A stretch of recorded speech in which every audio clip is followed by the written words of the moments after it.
સમાચારમાં આગળ વધી સમાચાર અમદાવાદમાંથી કે જ્યાં 2 વાર મોકૂફ રહ્યા બાદ આજે નીટ પીજીની પરીક્ષા છે। જી હા, પરીક્ષા કેન્દ્રમાં જવા ઉમેદવારે એડમિટ કાર્ડ આઈડી પ્રૂફ સાથે રાખવું ફરજિયાત છે।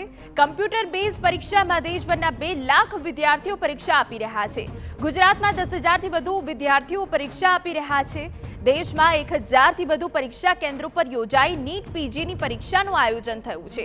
અગાઉ 23 જૂનના રોજ યોજાનાર પરીક્ષા મોકૂફ રખાઈ હતી।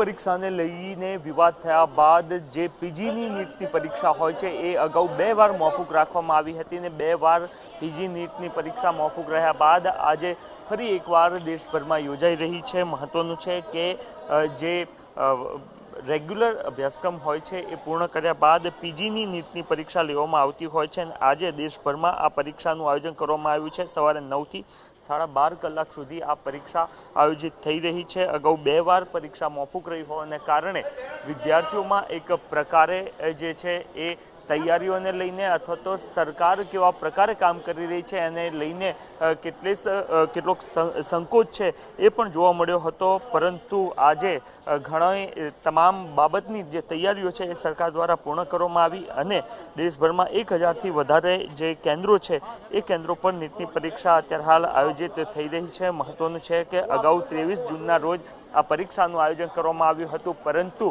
મોડી રાત્રે નિર્ણય લેવામાં આવ્યો હતો કે પરીક્ષા મોકૂફ રાખવામાં આવી છે અને ત્યારબાદ આજે ફરી એકવાર આ પરીક્ષાનું આયોજન કરવામાં આવ્યું છે। ત્યારે વિદ્યાર્થીઓ તૈયારીઓ અને ઉત્સાહ સાથે પરીક્ષા કેન્દ્ર પર પહોંચેલા જોવા મળી રહ્યા છે। ઇમરાન શેખ સાથે નરેન્દ્ર રાઠોડ, TV9 અમદાવાદ।